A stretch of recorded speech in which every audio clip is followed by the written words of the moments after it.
পাকিস্তান ও আফগানিস্তানের মধ্যে নতুন করে তীব্র উত্তেজনা শুরু হয়েছে।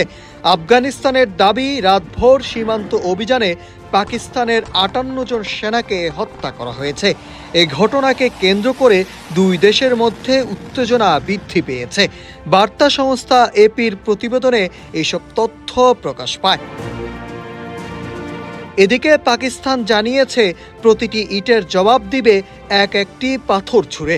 আফগানিস্তান আগুন ও রক্তের খেলা খেলছে, আর এর পরিণতি হবে খুবই ভয়াবহ, যা আফগানিস্তান কখনোই কল্পনা করে নাই। এমন কঠোর হুঁশিয়ারি বার্তা দিয়েছে ইসলামাবাদ।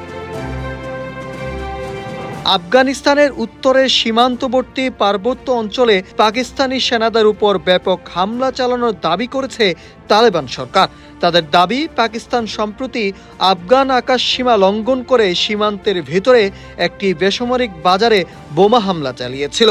সেই হামলার প্রতিশোধ নিতেই আফগান বাহিনী সীমান্তে পাকিস্তানি সেনাদের উপর পাল্টা অভিযান চালায়। 10 বছরের যাত্রা তো কেবলই শুরু। একসাথে গ্রো করার এই জার্নি চলুক আগামীতেও। পাঠাও 10 years of growing with you।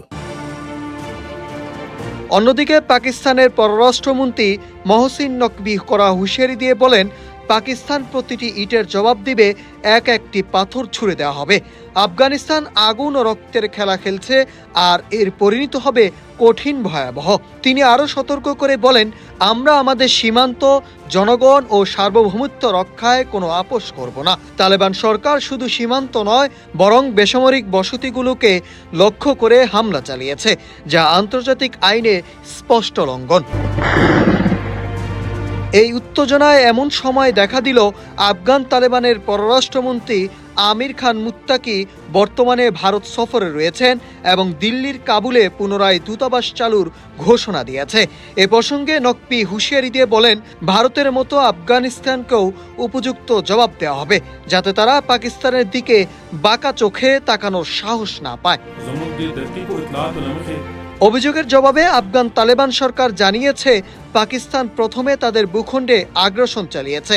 Afghan মাটিতে কোনো বিদেশি শক্তির আগ্রাসন মেনে নেওয়া হবে না, এবং পাকিস্তান যদি আবার এমন পদক্ষেপ নেয় তবে তার জবাব আরও কঠোরভাবে দেওয়া হবে। এদিকে পরিস্থিতি ঘিরে সৌদি আরব ও কাতার গভীর উদ্বেগ প্রকাশ করেছে। তারা উভয় দেশকে সংযম ও কূটনৈতিক আলোচনার মাধ্যমে উত্তেজনা নিরসনের আহ্বান জানিয়েছে। বিশ্লেষকদের মতে, সাম্প্রতিক এই সংঘাত শুধু সীমান্ত নিরাপত্তা নয়, গোটা দক্ষিণ এশিয়ার ভূরাজনৈতিক ভারসাম্যকেও নাড়া দিতে পারে। বিশেষ করে যখন আফগান পররাষ্ট্রমন্ত্রী আমির খান মুত্তাকি ভারতের সঙ্গে সম্পর্ক জোরদারের উদ্যোগ নিচ্ছেন এবং দিল্লিতে আফগান দূতাবাস পুনরায় চালুর ঘোষণা দিয়েছেন, তখন পাকিস্তানের সঙ্গে এই সংঘর্ষ নতুন কূটনৈতিক টানাপোড়েনের ইঙ্গিত দিচ্ছে। Nahid Hasan, news desk, Ittefaq.